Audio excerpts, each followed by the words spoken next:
Good morning. It's Charlene San Jenko, and I am very excited to welcome you to another Gather for Her conversation. We meet on a weekly basis, and we gather with powerful women leaders from diverse backgrounds, cultures, industries, sectors to explore and share collective wisdom. And this morning, before we begin, I want to welcome you and let you know that I am hosting you or co-hosting you from the beautiful Sunshine Coast on the west coast of Canada. And I live on the traditional, ancestral, and unceded territory of the Squamish First Nations, and very grateful for where I am at and for our home here in Canada. I want to introduce you to my co-host this morning. We may have another co-host joining us who's on a little bit of holidays this week, so we'll be gentle with her. I want to introduce you to my co-host, Tina Overbury. And Tina is someone that I have the pleasure of working very closely with, personally, professionally, spiritually. She is definitely a life partner of mine in my braid. And Tina is a core communications specialist who works with individuals and organizations who feel called. And she's a storyteller, a performer. She is a writer. She is a listener of communicators and writers. She's a professional listener with working with narrative and story structure as a vehicle for human connection. Good morning, Tina. Good morning. Good morning. I love Wednesdays. I love Wednesdays. I really do. I love these conversations. So I'm just going to encourage everyone to just find a little more comfort in their chair. Just be aware of your body alignment, your breathing. Take a couple of deep breaths if you haven't had a chance to yet this morning. Grab yourself some water. And I would like to introduce you to our very special guest today. And this month on Gather, is all about modeling impact. And when I think about one of the incredible organizations in Canada that models impact and has been doing so for over 150 years, it is the YWCA of Canada. And I don't know if you know it or not. I think I'm willing to guess that you do, but the YWCA is the leading voice for women, girls, two-spirit, and gender diverse people. And it's been over 150 years that they've been at the forefront of this movement to fight gender-based violence, build affordable housing, advocate for workplace equality. And they've invested over $258 million nationally, annually, to support over 330,000 individuals across Canada annually. So you think about impact, and you think about legacy, and you think about a really amazing model of impact. And that brings us to our guest today. Cara Bahr is an amazing powerhouse from Saskatchewan, and we had the pleasure of meeting Cara about a year ago, I believe, for the first time, and getting to know her even better when we had our leadership accelerator in Regina. Cara, I wanted to welcome you this morning. I know that you may be off of video today just with internet concerns. Good morning. How are you doing? Oh, she's muted. Well, good morning, everybody. It's so nice to see, or not see, but at least hear from some wonderful and remarkable women. It's great to have you here, and I'm going to encourage you to, to continue just the connection isn't great, but just to continue speaking up, and we'll. Oh.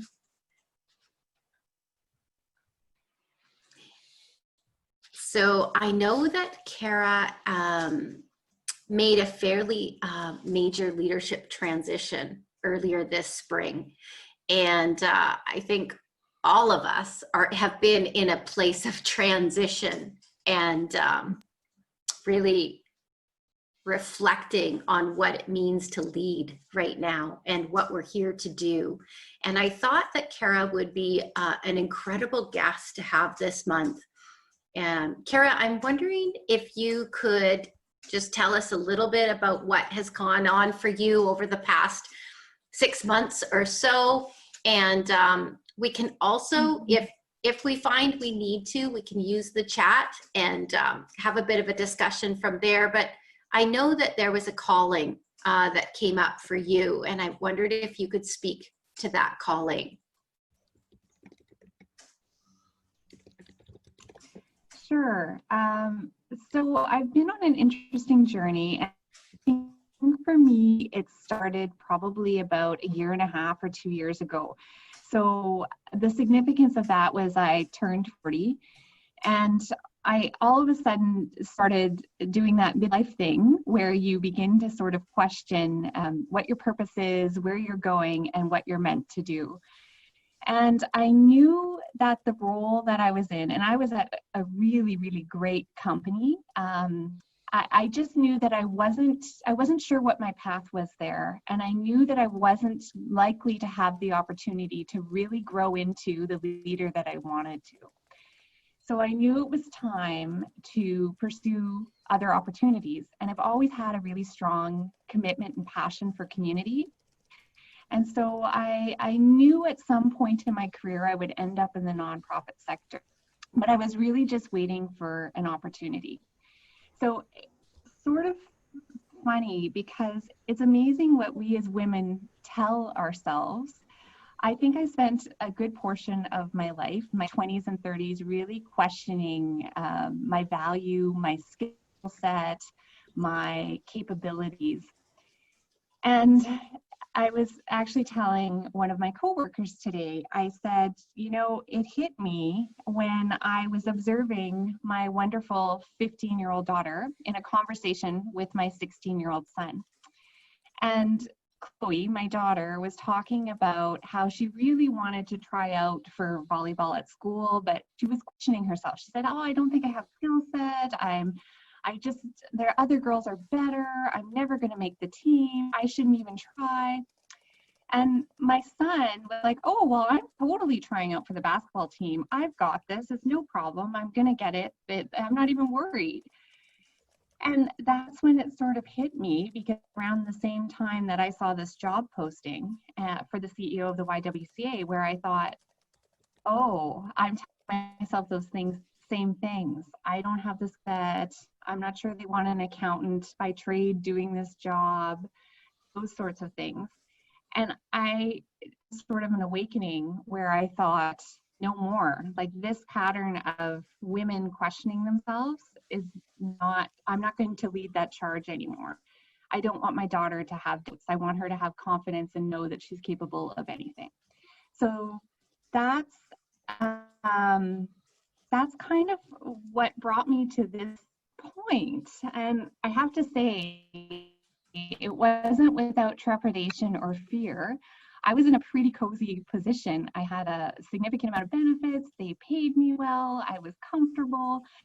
And I remember having a conversation with my husband where I said, I don't know what I'm more afraid of, not getting the job or getting the job. So anyway, it's definitely been a journey.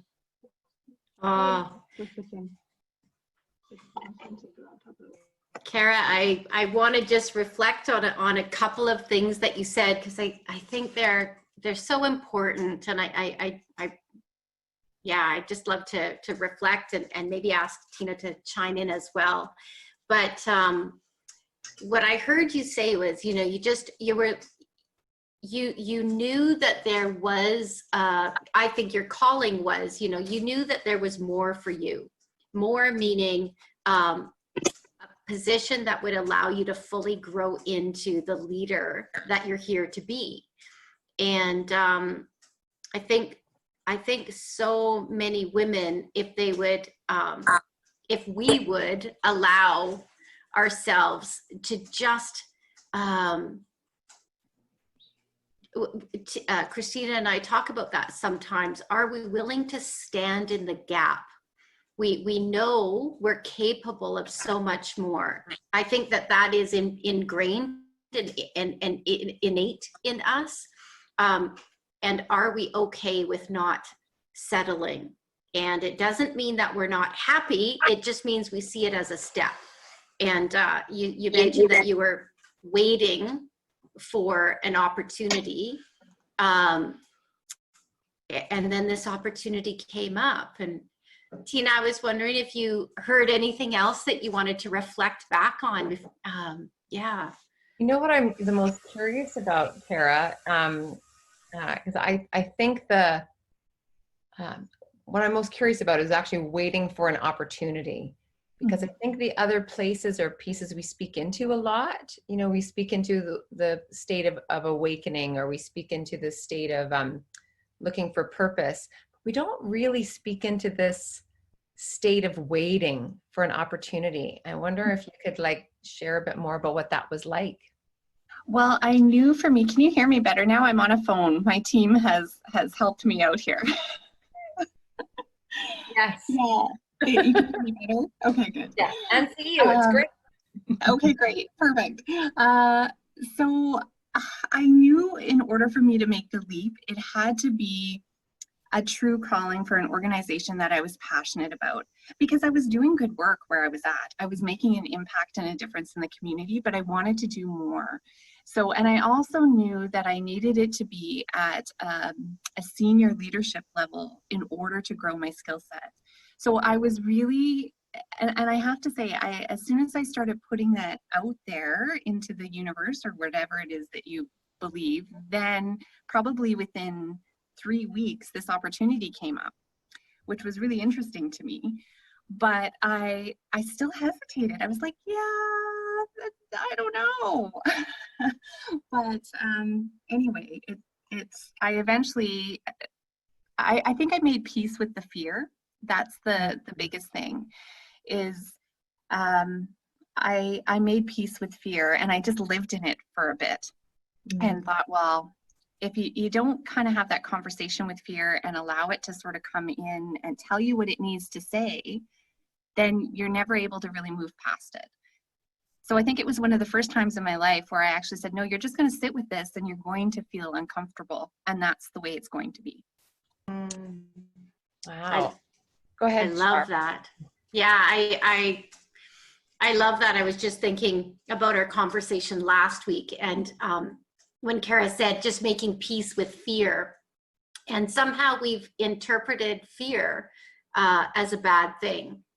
It's one of our many emotions, and it definitely plays a purpose in our life. But we've chosen to interpret that purpose in a certain way. And I'm not sure that has actually been the healthiest way for women. I want to just take a sec. Our co-host, Christina Benty, has joined us. Good morning, Christina. Good morning, everyone. I had the wrong link, so I was sitting outside the meeting for a while. Good morning. Thank you for being here. I'll dig into the next part of the question, then I'll give, just give Christina a chance to settle in. But I feel like we're jump in a little bit first? I want to go back to just waiting a little bit. Can I just jump in a little bit for just to finish this? Mm-hmm. Thank you. One of the things, Cara, it's almost like I heard that there is such thing as activation in waiting. Because I heard there was a knowing of something, and really I almost want I wonder if you can speak a little bit more to you were waiting for the right fit, which is different than hesitating or pausing, or not that pausing is bad, but I can hear and I kind of want to speak to that because I think going into the second guessing, when women second guess ourselves, is getting to know the difference between waiting till something lines up and actually stopping ourselves. Like, I wonder if you can just speak a little bit about that. Yeah, I think I was at a point in my journey where I knew there was more, and I was being called to hire, or to do something more and to contribute more and to create more impact. And I knew that. But because I was so comfortable, I knew that in order to be successful in whatever I pursued, it had to be the right fit. It had to be. So that's what I really put out there. I didn't want to work for an organization that I wasn't passionate about, or an organization that just really didn't embody the values and mission that really resonated with me. Because there were other opportunities that came up in a similar leadership role with other community organizations. And I would see that, and in that moment, the waiting wasn't about me second guessing. At least I don't think it was. It was more about, this isn't it. And then when I saw this posting, I thought, okay, this is it. And that's when the fear kicked in. And that's when I started second guessing myself. Cool. I think that's really important, because I think about the story about your son, and your son saying, oh, I've got this, da da da da, right? And so it's like, I wanted to see if we can connect the dots back and go, how, if we're in a place of questioning, when do we act? And I heard you say the word knowing, and then I had to, and then fear. So it's like, boom, when those three things, when fear lines up with had to and knowing, you are on track. Right. Love that. Thank you. Thanks for that. Okay, over to you, Shar. Oh, no, it's great. Christina, just before I kind of move us forward, I just wondered if you had any reflections on the last part. Oh, yeah. Actually, I love what Cara said around like that intuition and your gut, right? And so it's that knowing is a quieter knowing, right? And it kind of exists underneath the surface, and then the fear kicking in, and the fear is often such a loud voice, right? At least that's been in my experience. And so I think that's what I'm hearing as well. And so I'd love to hear more about that. How do you actually get underneath the fear and listen to the quiet voice of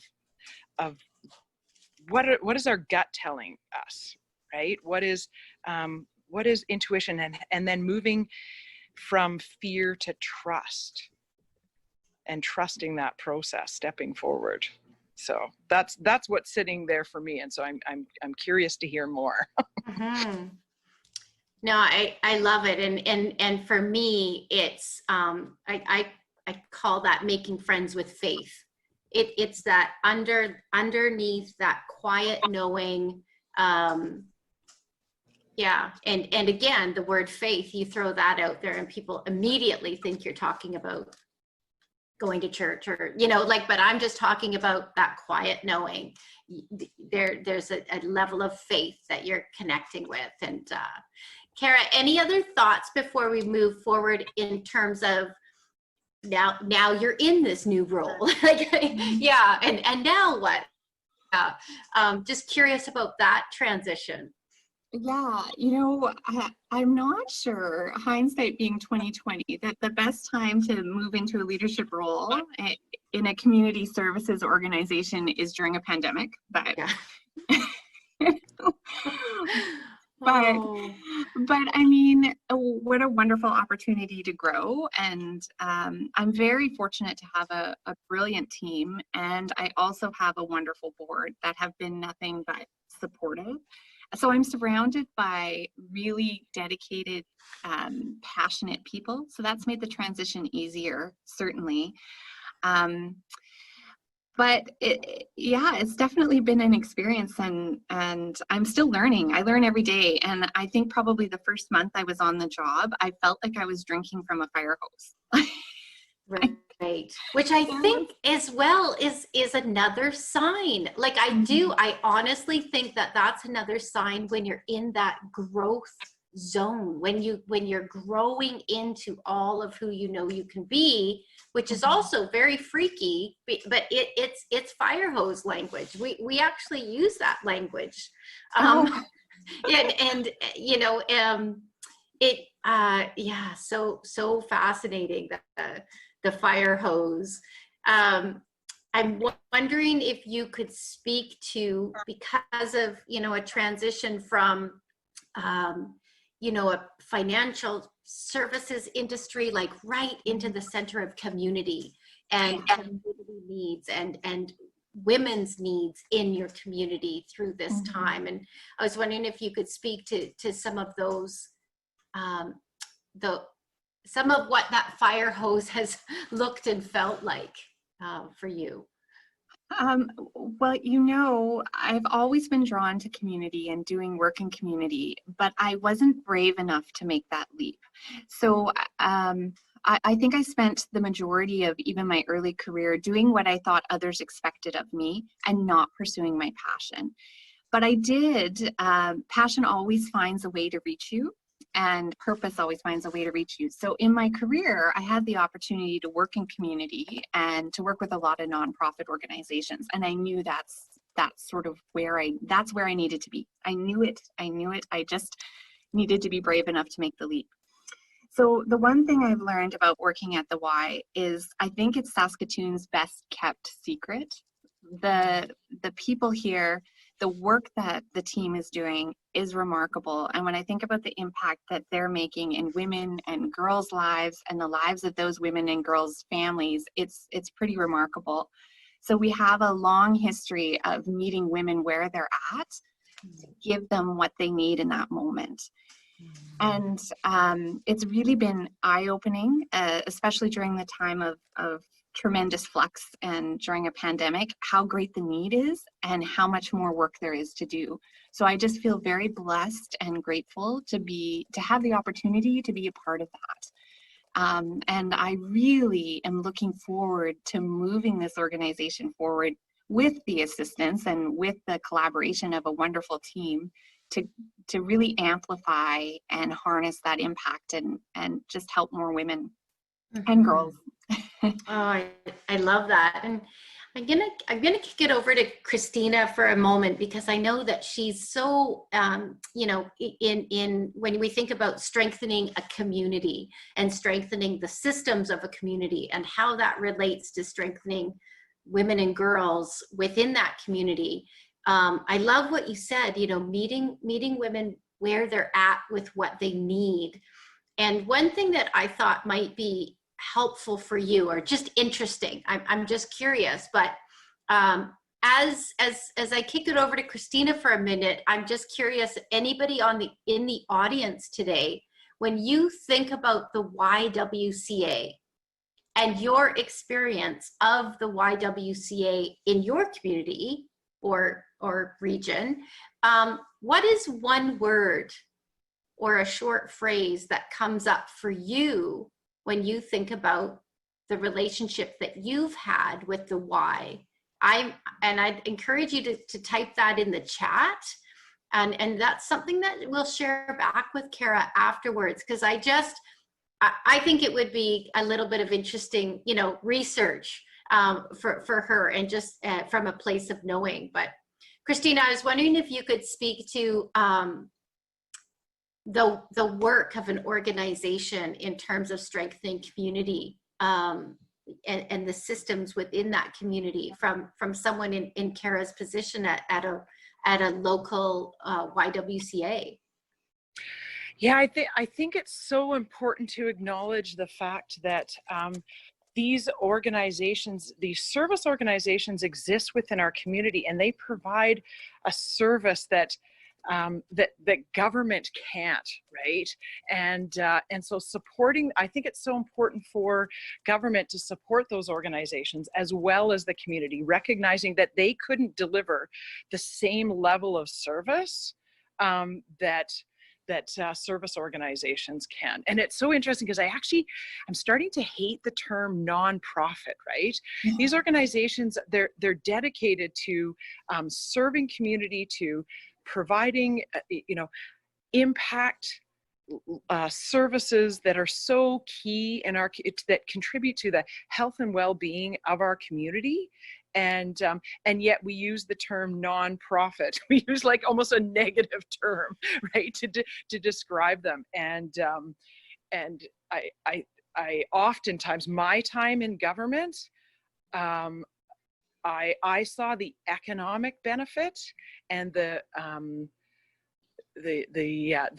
health and well-being, the impact on the health and well-being of our community was so key and so tied up in government. And so I think that with government and with our community, and so I think it's so important to see service organizations and government as co-creators of well-being in our community. So that's like I said, I hate that term. I think it should be changed. Oh, Tina, I'm just curious if you have anything to add, but I loved what Christina said, co-creators of well-being in a community. That's cool. Questions about it, because I like all of a sudden it lit up for me just because of what's going on in the world right now as we seem to collectively be questioning the structures of our communities and as we start to dance with the idea of maybe a hierarchical structure may or may not be the direction that our communities want to go. And I don't have an agenda, but I'm just like, so I want to use that term clearly in this place that we're in. We're actually just dancing now and we're questioning where do we want to go. And I wonder if you could speak to where you see a community organization like this as part of how a community moves forward out of this place. Do you have any thoughts about that? Yeah, so one of the things that I am an accountant by trade, and so I have the tendency to wear my risk hat occasionally. And when I look at sort of the economic forecast and I look at the repercussions this pandemic will have, it really ignites the passion and the fire into me, because I know that we're going to be called on to provide more support. There are going to be more folks or more women that need our services. So even during this time of pandemic, our crisis shelter and residence, we had to reduce the number of women and children we were able to house due to physical distancing and to stop the spread of the virus. So last month alone, we turned away 44 children. And that, to me, is something that I don't want that to happen on my watch anymore. So really, it's about working with, really harnessing those collaborators, those movers and those shakers in the community, those women who are making a difference, to come together to support those folks who haven't had the same opportunities or who are in a place or a season in their life where they just need a bit of support and help. So I really think it's about, I also think that this is a remarkable opportunity. I think that as a social, I'm going to call us a social profit organization, I think that we have the potential to really demonstrate our value and worth in a time where there is so much uncertainty and folks are really struggling. I think now is an opportunity for us to really demonstrate how effective, collaborative, and forward-thinking we can be. So, I think you can look at every situation as an opportunity or a threat. And initially, I often see the risk, and then I very quickly have trained myself to look for that opportunity. One of the pieces that comes up for me, and I'll ask Christina and Tina to weigh in on it as well, is there's two things. One is I put rally the troops, because I kind of view it as, for every crisis that is pending, I believe that there is the talent and the potential and the people to address it. It's kind of like that saying, there's enough food in the world to feed everyone. Mm-hmm. It's a distribution challenge. It's the same with, we know that organizations that do your work and do this work will be leaned on very heavily in the coming months. And we know that there are women leaders and social impactors and impact champions that can help with that in some way.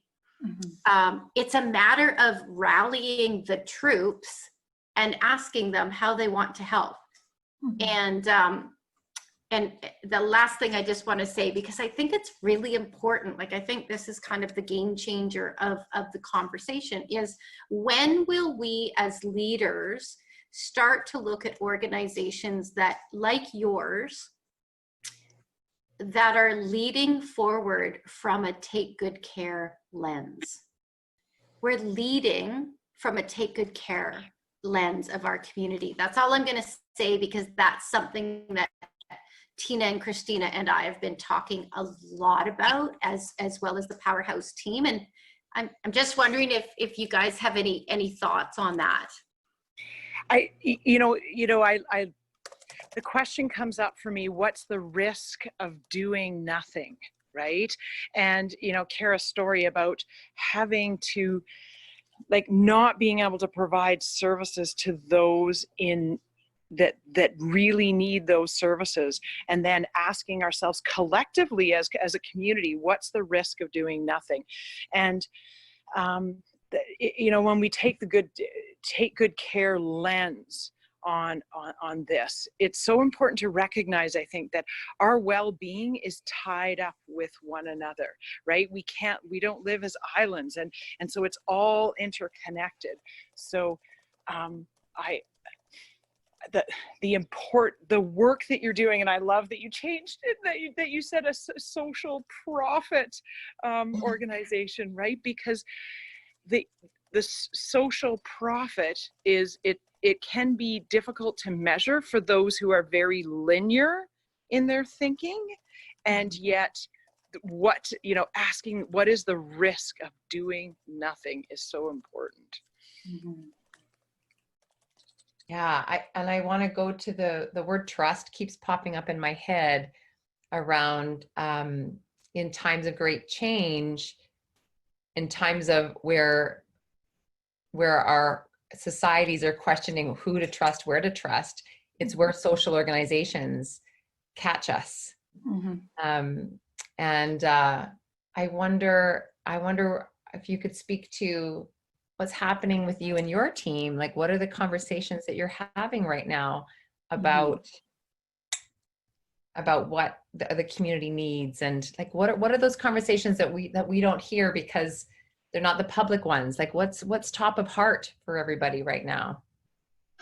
I think because we're still in sort of the initial season, for us it's about number one is keeping everybody safe. What do we do to ensure that we're helping the most number of people we can and doing it safely? So adjusting to all the different protocols, that sort of thing, of course, has been top of mind for a significant period of time. And there's been a lot of work there and a lot of energy put in. But I think for me now, it's really that economic recovery, and how do we remain sustainable and financially viable when we just have to be brave and operate differently. Because even if you look at our traditional way of fundraising, our biggest fundraiser was our Women of Distinction Awards, and we can't have the same sort of event-based fundraising strategy. So it's really shifting our business model, our way of operating, to ensure that we're able to expand and grow and meet the demand that we know we're going to be called upon to meet. So the other piece for me that's incredibly important is really sharing our story and having folks understand exactly what we're doing to serve the community, so we're top of mind. And when folks have that call or that pull to do something and to help, they think of the YWCA and the work that we're doing, and they sign up to help in any way they can, And right now, I think we have a little bit of catching up to do, because there's a lot of tremendous organizations doing great work. but I think we're really positioned to be doing something special.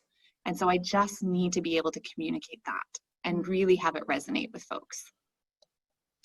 I love that. I really do. And I think the word specificity comes up for me. The more that people can really hear what your priorities are as a leader with your team, the more that will resonate with folks, because that I believe the trust is there, and the foundation of trust. 150 years, like, sign me up. And the piece that the game changer that I would like to speak into is what you just said around changing the business model and being willing to change that. I was one of the YWCA Women of Distinction finalists a couple of years ago here in BC. And I think about the network of the number of finalists, the number of women that are nominated every year, and then the finalists year after year is an absolutely staggering alumni of brilliant women. And I think that it is time to call those women forward for community. And I'm not saying that those women aren't each individually up to great things. That's why they were nominated. But I am talking about collective momentum that's needed now, and calling those people forward. And I don't know if anyone wants to speak to that, but that's the game changer that's coming up for me. Yeah, I do think, Charlene, you raise a really good point. I remember attending, I don't know how many Women of Distinction Awards that I've been to, but quite a few over my career. And you're right, these women are amazing and they're remarkable and they're doing lovely things. So I think that there is the real potential when we look at moving this organization forward to really strengthening that network and that connection. And to your point, calling on those women to be there to help other women. So it's a matter of determining what that looks like and how we can best serve everyone, including those remarkable women. How can we be there? How can we be there to support them be there to support each other, and also to be there to help those women that are more vulnerable or in a different season. Agree. Tina and Christina, I'm just going to turn it over to you. I do want to kind of shift into our wisdom circle shortly. I'm wondering what kind of final thoughts or reflections you might have.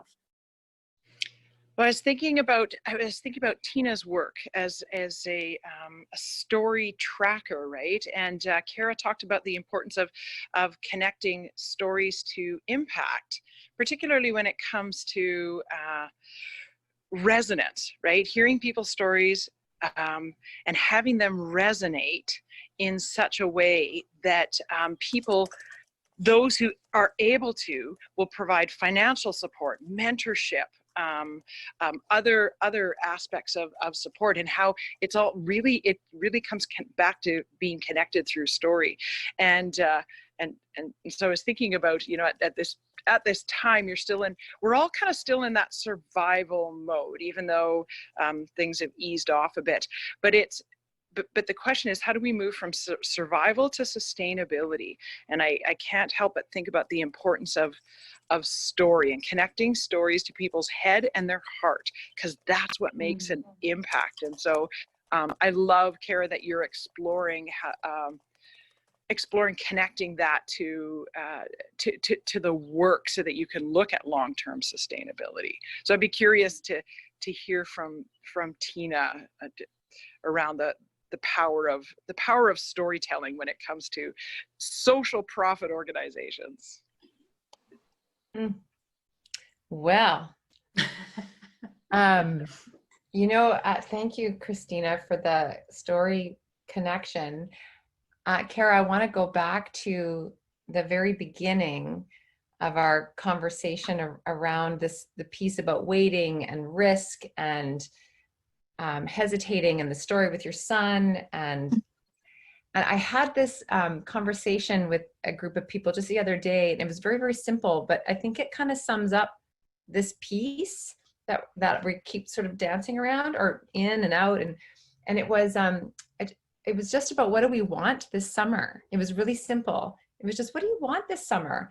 And we had that conversation because of this time that the world is in, where I think we've been in reaction for such a long time now, that the desire, like the impulse to affect change from a sheer place of desire and passion and purpose, back to your words, is a little bit off, has been a little bit off, we're out of practice because we've been in reaction. And then I circled to Charlene's piece about here about momentum and coming together. In order to come together and step forward and lead, there needs to be an impulse. And so like permission to actually say, I don't want for me, not that that's bad either, right? Sometimes we want things, but it even goes back to your word need, right? Like meeting women where they're at to give them what they need. And so I would like to close with to just ask you a bit, just the last piece around, if you could give women what they need right now to step up into leadership, or whatever it means for you, what would you want us to know about the why around how you can give us what we need? Just that the people here genuinely care. And so they're there to support in whatever a woman needs. If she's making a career transition, we've got career programming for that. If she's found some unfortunate circumstances, she's living in poverty, or she's fleeing domestic violence, or she's dealing with mental health and addictions, this is a safe place. We're here to support and help and provide light and compassion, and we'll give her what she needs to move forward. Wow. Hey, Char, I'm like, wow. I'm like thinking about last week's conversation about safety. We're like, wow, here we are again. Wow. Thank you so much for answering that, Cara. I really appreciate it deeply. Thank you for being our guest today, Cara. Really appreciate digging into this new phase of your leadership path and where it's taken you. Just want to acknowledge the brave leader that you are, and that we are here for you. Excited to see where the conversation goes from here.